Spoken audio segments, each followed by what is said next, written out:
Analog switch off udah mulai jalan, tapi set-top box malah makin mahal. Jadinya masyarakat bingung, disuruh beralih ke siaran digital, tapi set-top boxnya harga gak masuk akal.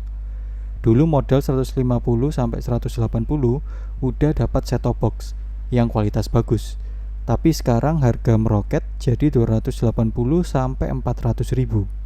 Mau beli tapi mikir-mikir dulu. Tapi kalau nggak beli nggak bisa nonton siaran digital, jadinya serba salah. Daripada nunggu tanpa kejelasan, mending pakai ini aja. Cukup 80 ribu, udah bisa nonton TV digital. Gimana caranya? Ikuti terus video ini biar nggak ketinggalan info pentingnya.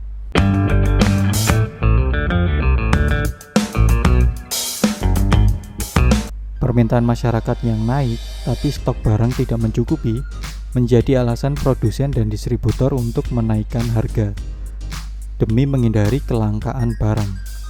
Ya alasannya memang masuk akal, cuman kenaikan harganya yang bikin gak masuk akal. Banyak set-top box yang overpriced, bisa jadi karena ikut-ikutan. Merek lain harganya naik, akhirnya ikut naik juga. Dari sisi konsumen juga salah sih, yaitu membeli set-top box di momen-momen mendekati analog switch off. Akhirnya terjadi panic buying yang bisa menyebabkan kelangkaan. Harusnya membeli set-top box jauh-jauh hari sebelum analog switch off. Pemerintah juga sering mensosialisasikan untuk segera migrasi ke siaran digital tanpa menunggu analog switch off. Tapi mau gimana lagi, udah terlanjur kejadian. Banyak masyarakat yang bingung dan masih menunggu-nunggu sampai harga turun baru membeli set-top box. Tapi kalau nggak segera beli nggak bisa nonton siaran TV. Mau nonton siaran analog tapi sudah dimatikan. Nah kali ini Tamtam Boys mau bagi pengalaman nonton siaran TV digital tanpa set-top box. Dengan modal 60-80 ribu kalian bisa nonton siaran digital di layar TV. Ya hitung-hitung ya, sambil nunggu harga set-top boxnya turun, daripada nggak bisa nonton siaran TV sama sekali. Pakai alat ini kita bisa nonton siaran digital di layar TV. Namanya HDMI Dongle Anycast. Fungsinya alat ini untuk mirroring, jadi membuat tampilan HP kita bisa ditampilkan ke layar TV. Seperti istilahnya mirroring, seperti kaca yang memantulkan bayangan persis seperti objek aslinya. Kalau kita buka video YouTube, nanti tampilan di layar TV juga membuka video YouTube. Play video, musik, atau buka gambar di HP akan muncul di layar TV. Pokoknya sama persis antara tampilan di HP dan layar TV. Fungsi mirroring inilah yang bisa kita manfaatkan buat nonton siaran digital. Dimana siaran digital juga bisa ditonton di smartphone menggunakan aplikasi tertentu. Dibantu dengan Anycast, nanti siaran TV di smartphone bisa tampil di layar TV yang lebih besar. Aplikasi Android untuk nonton TV itu banyak pilihannya. Ada puluhan aplikasi yang tersedia gratis dan tinggal download di Play Store. Kalau saya sendiri paling sering pakai aplikasi video dan aplikasi TV Indonesia. Pilihan channel TV-nya banyak dan masih support untuk Anycast. Sebab ada beberapa aplikasi yang tidak support. Nanti Tamtam Boys jelaskan lebih lanjut. Contohnya sekarang kita pakai aplikasi video. Pilihan channel TV-nya cukup banyak, mulai SCTV, Indosiar, Transgroup, ANTV, TV One, dan yang lainnya. Coba buka channel dan bisa tampil lancar baik di layar HP dan layar TV. Semua channel lokal udah dicoba dan bisa. Enaknya pakai aplikasi video, resolusinya bisa kita atur. Dari kualitas paling rendah 240p sampai paling tinggi 720p. Sehingga secara kualitas gambar gak jauh beda dengan TV digital. Kalau channelnya kurang lengkap, bisa pakai aplikasi TV Indonesia. Di sini pilihan channelnya lebih banyak. Channel TV daerah dan religi juga ada. Cuma nonton pakai aplikasi gini kurangnya pas awal-awal pasti ada iklan dan gak bisa di skip. Namanya juga gratisan ya, jadi harus sabar sama iklan. Tapi gak masalah, yang penting bisa nonton siaran digital tanpa pakai set-top box. Dengan menggunakan aplikasi dan bantuan Anycast untuk menampilkan ke layar TV.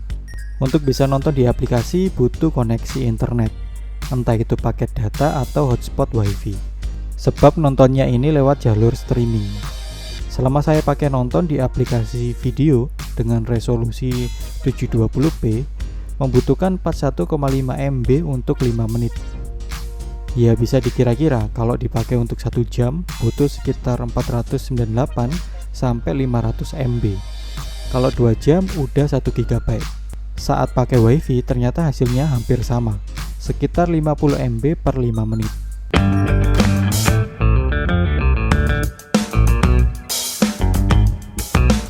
Cukup pasang aja Anycast ini ke TV, kita udah bisa nonton siaran TV tanpa set-top box. Anycast ini harganya cukup terjangkau, dijual di harga 60 sampai 80 ribu dan bisa dicari di marketplace apapun. Dalam kelengkapan nanti dapat dongle Anycast-nya dan kabel USB-A to micro USB. Ini untuk colokan ke listriknya. Cuman belum termasuk kepala charger. Tapi nggak masalah, masih bisa pasang di port USB TV. Nanti Tamtam Boys tunjukin cara pasangnya. Bentuknya yang minimalis dengan interface HDMI, jadi memudahkan untuk pasang langsung ke TV yang sudah support HDMI. Lalu di bagian ujung lainnya, ini untuk adapter WiFi. Jadi Anycast ini menggunakan koneksi WiFi untuk tersambung dengan layar smartphone. Cara pasangnya ini mudah banget. Kalau TV sudah support HDMI, tinggal colokin ke HDMI input yang ada di TV. Nah, kalau TV kalian nggak ada colokan HDMI, tenang, ini masih bisa dipasang. Nanti Tamtam Boys tunjukin caranya, jadi jangan di skip videonya. Oke, setelah pasang Anycast ke TV, sekarang kabel USB kita colokin ke listrik. Bisa langsung colokin ke port USB TV kalau ada. Biasanya port USB TV ini ada daya sekitar 5 volt. Sudah cukup untuk daya Anycast. Kalau TV nggak ada port USB, bisa pakai kepala charger yang outputnya 5 volt. Sekarang pilih mode input atau source TV ke HDMI. Muncul tampilan home screen dari Anycast. Oke, lanjut. Sekarang kita setting smartphone. Smartphone yang dipakai harus support mirroring atau screencast. Harusnya smartphone dengan Android 9 ke atas sudah support mirroring semua. Pengaturan mirroring tiap smartphone kemungkinan berbeda-beda, tergantung mereknya. Kalau smartphone yang saya pakai, Redmi 9T, fitur mirroring ini sudah ada. Di sini namanya proyeksi. Bisa juga masuk ke menu pengaturan, pilih koneksi dan berbagi. Nanti ada pengaturan untuk proyeksi. Ada juga pengaturan untuk tampilan nirkabel. Ini juga sama ya untuk mirroring ke Anycast. Aktifkan fitur proyeksi, nanti smartphone akan mendeteksi WiFi Anycast yang aktif. Penggunaan proyeksi ini membutuhkan jaringan WiFi dan Bluetooth. Jadi otomatis Bluetooth dan WiFi akan aktif. Oke, ini udah terbaca ID dari Anycast-nya. Kalau kita bandingkan ID-nya, ini sudah cocok seperti tampilan di layar TV. Kita tap aja, tunggu proses pairing sampai selesai. Dan ini dia, smartphone kita sudah bisa tampil ke layar TV. Layar TV sebagai layar kedua dari smartphone. Apa yang tampil di smartphone akan tampil di layar TV. Selama tersambung dengan Anycast, fitur WiFi jangan dimatikan. Nanti kalau dimatikan akan otomatis terputus koneksi dengan Anycast. Penggunaan Anycast juga bisa dibarengi dengan penggunaan data. Jadi buat kalian yang nonton streaming pakai paket data, ini masih bisa ya pakai Anycast. Lalu untuk penggunaan WiFi juga tidak masalah. Kalian masih bisa connect ke hotspot WiFi tanpa harus connect ke WiFi Anycast. Sebab Anycast cuma butuh fitur WiFi HP kalian menyala. Sedangkan buat TV yang tidak ada HDMI, nggak perlu khawatir, masih bisa pasang Anycast dengan tambahan konverter HDMI to AV seperti ini. Biasanya seperti TV tabung, pasti yang tersedia port AV atau RCA saja. Jadi kita perlu mengkonvert dari HDMI menjadi AV RCA. Cara pasangnya seperti ini. Pertama sambung Anycast di port HDMI converter, lalu kita sambung konverter ke TV tabung pakai kabel RCA. Jangan lupa colokin konverter dan Anycast ke listrik. Setting input atau source ke mode AV. Nah, tampilan Anycast sudah muncul di layar TV. Untuk selanjutnya cara setting masih sama seperti di TV LED. Lumayan ya, bisa nonton siaran TV tanpa set-top box. Untuk sementara kita bisa pakai cara ini sambil nunggu harga set-top boxnya mulai turun. Alasan utama saya pakai ini karena harganya yang murah. Sekitar 60-80 ribu udah dapat Anycast beserta kelengkapannya. Anycast juga sudah support dengan resolusi HD. Apalagi kalau di rumah saya pakai WiFi, jadi nggak takut kalau sampai jebol paketan datanya. Dengan langganan WiFi 10 Mbps, ini masih cukup buat nonton streaming selama 1 bulan. Kalau nggak dipakai nonton, biasanya saya pakai buat main game. Dengan tampilan di layar lebih besar, jadi lebih nyaman dan seru buat main game. Cuman agak berat juga buat yang streaming pakai paket data. Kecuali kalau dibuat nonton 4-5 jam sehari, kayaknya masih oke. Ya intinya kalian harus siap-siap kuota. Lalu ada kekurangan juga saat pakai Anycast ini. Ada beberapa channel yang itu tidak bisa tampil ke layar TV.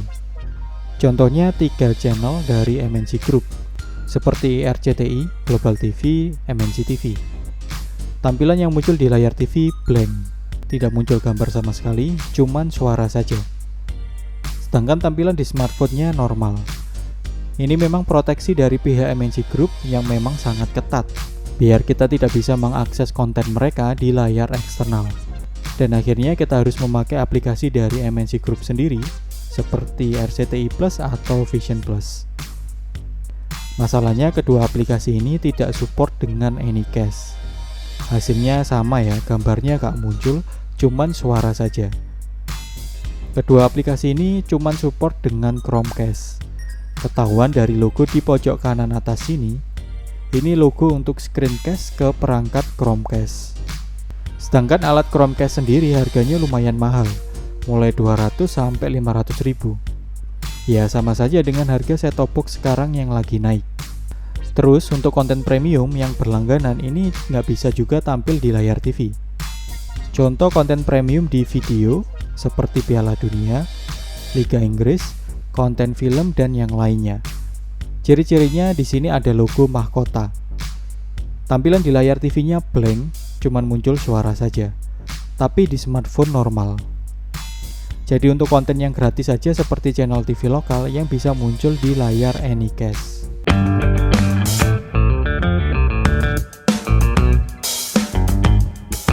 Oke guys, itu tadi cara nonton siaran digital tanpa set-top box. Bisa jadi solusi sambil nunggu harga set-top box turun. Mungkin nggak semua orang bisa pakai cara ini, tapi nggak masalah, semoga bisa jadi info yang bermanfaat buat kalian semua. Kalau mau tanya-tanya bisa di komen atau langsung hubungi kami di Facebook, Instagram, atau WA. Sampai jumpa di video berikutnya. Wassalamualaikum warahmatullahi wabarakatuh.